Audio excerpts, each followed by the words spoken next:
Hi guys, welcome to the Old Testament from 35,000 feet. In this fourth geography snippet, we will learn the 5 main geographical regions of the land of Israel. We began our study of the geography of the Old Testament by studying the land of the ancient Near East as a whole. We focused on a strip of land called the Fertile Crescent. Almost every Old Testament event occurred somewhere along this fertile strip of land.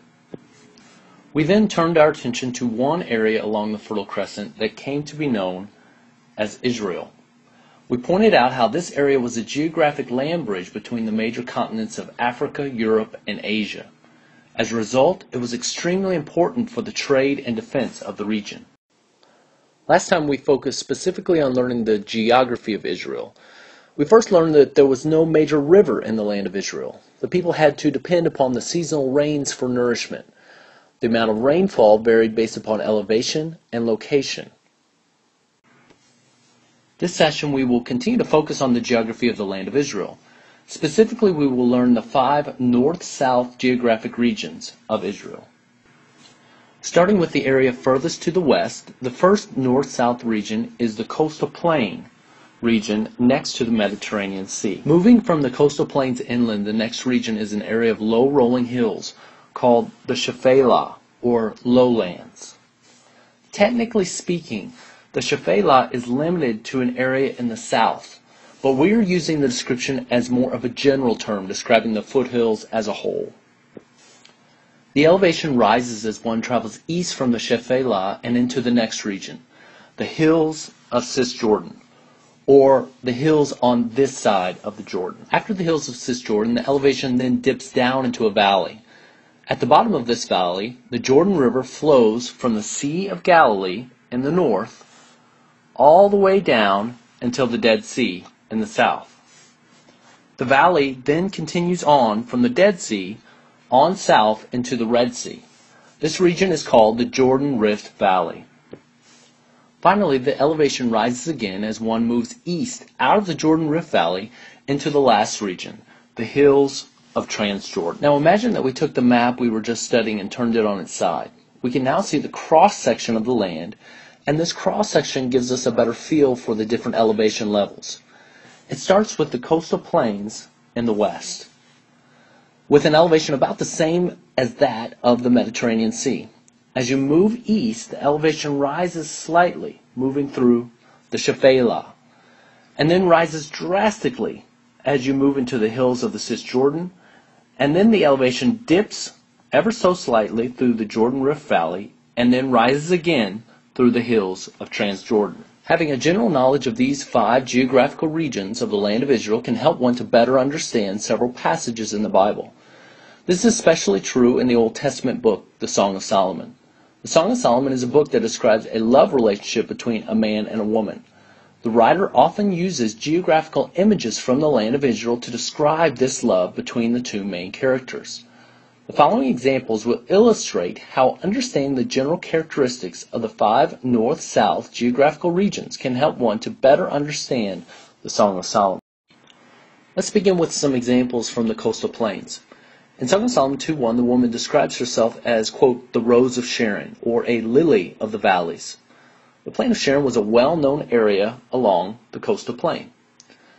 After reading Song of Solomon 2:1, one might initially think that the woman is somewhat full of herself. She's so vain that she thinks she's as beautiful as a flower. However, knowing the geography of the plain of Sharon forces us to interpret the passage differently. During Old Testament times, sand dunes along the coast prevented the water from flowing from the mountains into the Mediterranean Sea. As a result, the water stood stagnant in the plain of Sharon and caused the plain to become a swampy area.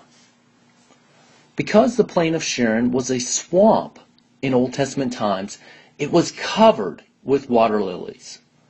When one realizes that this swampy plain of Sharon was covered with lilies, the woman's description of herself as simply one of those lilies is not an arrogant description. Rather, she is stating the opposite. She is as ordinary and common as the lilies that cover the plain of Sharon. The man responds to the woman's humble statement in verse 2 with an assessment of his own. He tells her that she is no common flower on the plain, but rather a lily among thorns. The man shows his love for the woman by making her feel unique and one of a kind. Another example from the coast can be found in Song of Solomon 7:5. In that passage, the man says that the woman's head crowns her like Mount Carmel. Mount Carmel is located right at the edge of the Mediterranean Sea. The picture on the right-hand side of the screen shows the view of Mount Carmel from a place called Akko on the northern coast of Israel. The picture shows the view of the Mount Carmel range from across the bay. As you can see from the picture, the image of the mountain range against the background of the sky and the sea is quite picturesque. The man's statement that the woman's head crowns her like Mount Carmel is meant to remind the reader of these picturesque images. Specifically, they are meant to emphasize the striking beauty of the woman. Let's move further inland to an example from the foothills. In Song of Solomon 4:6, the man describes making love to his wife on his wedding night. In this description, he calls one of the woman's breasts the mountain of myrrh, and the other breast the hill of incense. Some scholars believe that the man has a specific place from the foothills of Israel in mind when he makes this statement. Specifically, these scholars argue that the man is thinking of the two symmetrical hills of Mount Gerizim and Mount Ebal. You can see a picture of these two hills on the left-hand side of the screen. By looking at this picture, it is not hard to understand why the man would use this place to describe the woman's body. Another image from the hill country, specifically the mountains of Cisjordan, can be seen in Song of Solomon 2:17. In that passage, the woman describes the man as a gazelle or a young stag. This animal was one that commonly roamed these mountains of Cisjordan. The stag is an animal that is vibrant, strong, and full of life, the perfect description of a young man in love. The book also uses images from the next region, the Jordan Rift Valley. In Song of Solomon 1:10, the man says that the jewelry the woman wears makes her beautiful. The woman responds with an image from the Jordan Rift Valley. In Song of Solomon 1:14, she says that the man is like a cluster of henna blossoms from the vineyards of En-Gedi. En-Gedi was a place nestled in the desert region west of the Dead Sea. It was an oasis area, a place of springs and waterfalls. It was also the location of some carefully tended vineyards. The woman describes the man as a cluster of henna blossoms in the vineyards of this oasis area. These henna blossoms were what made the vineyard beautiful. When one realizes that the woman's body in the Song of Solomon is often described as a vineyard, this passage begins to make sense. The woman is telling the man that it is not the jewelry that makes her beautiful, but rather it is the man and his love for her that makes her beautiful, just like the henna blossoms made the vineyard beautiful in the desert. The song also uses images from the mountains of Transjordan. Song of Solomon chapter 4 is a description of the man and woman's first night together as husband and wife. On their wedding night, the man woos the woman with kind words. In doing so, the man says to the woman that her hair is like a flock of goats descending from the hills of Gilead. Gilead was one of the mountain regions in the hills of Transjordan. Now, these words might sound strange to our modern ears, but the image of little masses of animals being led down the hills of Transjordan by a shepherd was common in the Old Testament world. Some scholars believe that this picture of huddles of animals traveling down the mountain was meant to describe the waviness of the woman's hair when it was down.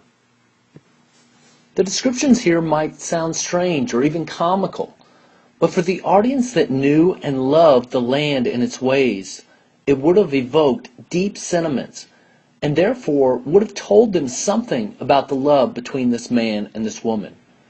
We often describe love in similar ways. For example, the couple's description in the Song of Solomon might be similar to a man from California saying that his love for his wife is as strong as the redwoods. Or a woman from the coast of Maine saying that her husband's character is as consistent as the waves breaking on the stony cliffs, or his fragrance like that of the crisp sea air. Or a man from Alberta, Canada, saying that his wife is as beautiful as the Rocky Mountains overshadowing the clear blue lake. The couple in the Song of Solomon are sharing their deepest feelings for one another by using descriptions from their homeland. The better we understand the geography of the land, the better we can understand what they are saying. Okay guys, that is all for this geography snippet. I will see you the next time when we study the Old Testament from 35,000 feet. So long.